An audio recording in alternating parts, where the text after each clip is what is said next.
So, to those of you who are living in a cave, a couple of days ago, some Democratic senators and congresspeople put out a video that they made where they reminded members of the military that they are obligated to disregard illegal orders.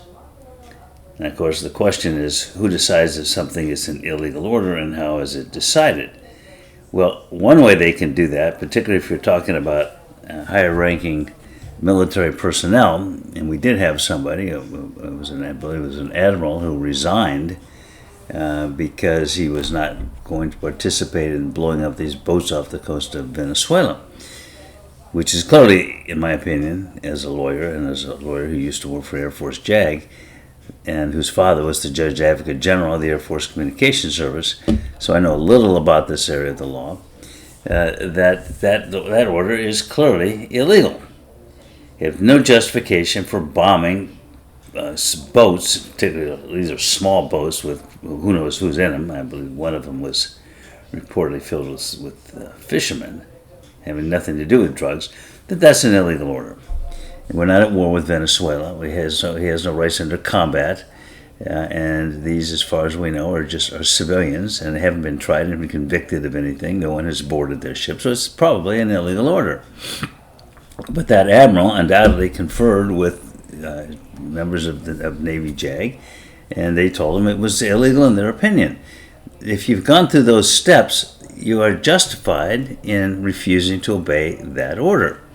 So the issue that I have is not, then Trump responded. And Trump responded by saying these people should be, he said hung, which is grammatically incorrect. It's hanged. Those of you who are thinking of doing that to me, please, if you do it and refer to it afterwards, don't say we hung him. Say we hanged him. Ed deserved to be hanged, and so we did it. Nobody can fault you for that, at least not grammatically. Or any other way, frankly, but I don't want to go there now.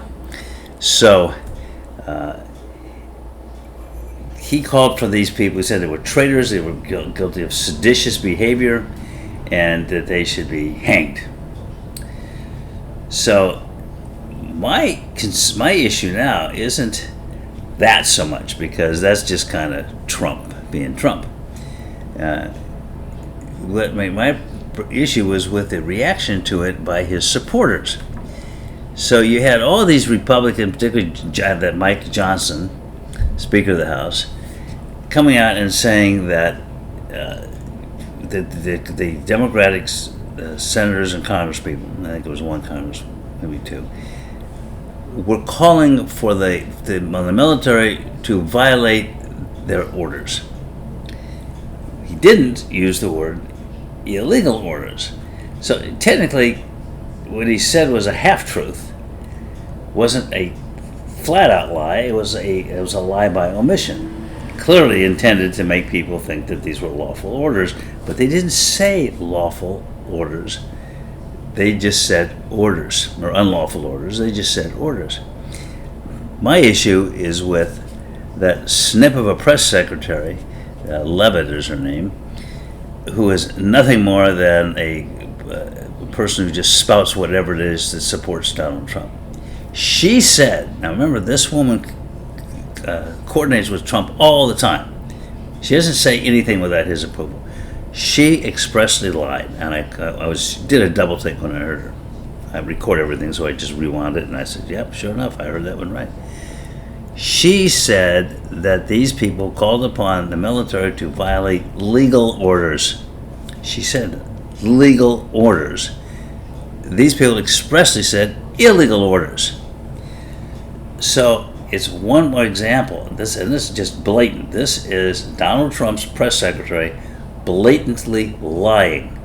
And she does it all the time, but this one just hit me because it was such an obvious, blatant lie.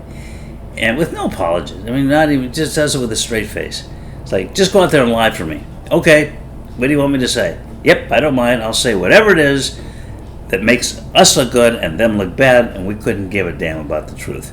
So I just had to get that off my chest. That it's just, I don't know, I just shake my head. And, every time I think I've seen it all, no, I haven't. Bye.